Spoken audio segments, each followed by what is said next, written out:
Welcome back to bestofmarin.com, where we do our best to give you the rundown on all things happening around the county and where to find the best places to go in Marin.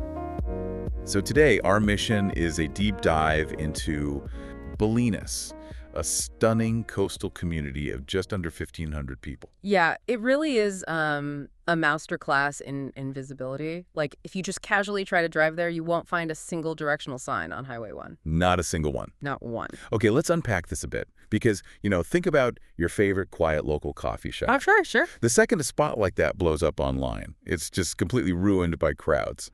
So taking down a highway sign feels like the 1970s analog version of, refusing to geotag a location. But does pretending you don't exist actually work? Well, it works when it's treated as an act of community self-defense rather than just hostility. Starting in the 70s, residents just kept tearing the signs down. Literally tore them down over and over until voters actually endorsed a strict no signs policy. It acts as a physical filter.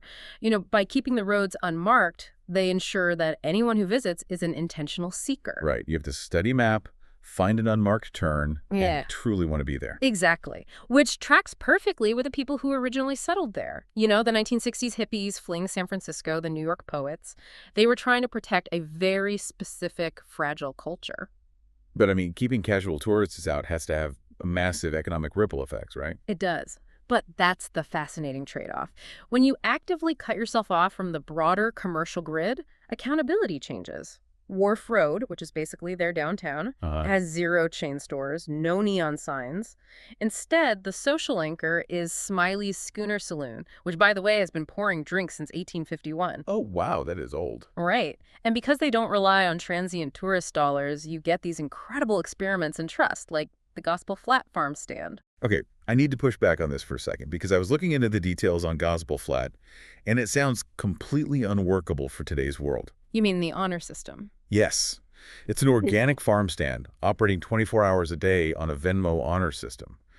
How does that not get completely exploited? You'd think it would be, but that's exactly where the geographic isolation acts as a mechanism for trust.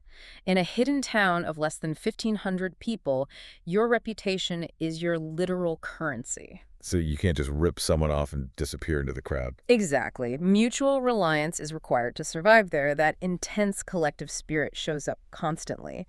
Look at the massive 1971 San Francisco Bay oil spill. Right, what happened then? When the oil hit their beaches, the community didn't wait around for state help. They organized a 100% volunteer-driven cleanup to save their home.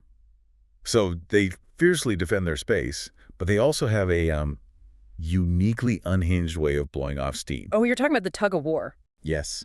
Every 4th of July, they hold a massive tug of war across the channel against their neighbors in Stinson Beach. And that rivalry is heavily fueled by the fact that the two towns are physically tearing away from each other. Literally. Wait, what do you mean literally? Well, the fierce independence of Bolinas is mirrored by its geology. The Bolinas Lagoon sits directly on the San Andreas Fault. Okay, here is where it gets really interesting for you listening at home. Bolinas sits entirely on the Pacific Plate, which is grinding north at about 1 inch per year. But just across the water, Stinson Beach is on the North American Plate. That is wild. It is. This geological isolation is exactly why Bolinas still has untouched marvels, like Alamere Falls, which is a spectacular 50-foot waterfall dropping straight onto the beach. Oh, that sounds amazing. And the pristine tide pools at Agate Beach. The landscape itself acts as a fortress. Wait, hold on a second. If the fault line goes right through the channel, then during that 4th of July tug of war, they are literally standing on entirely different tectonic plates pulling against each other. They are physically tethered across a massive geological fault line. They are literally pulling against continental drift. It is absolutely wild. Right. And it brings up a really compelling point for you to consider.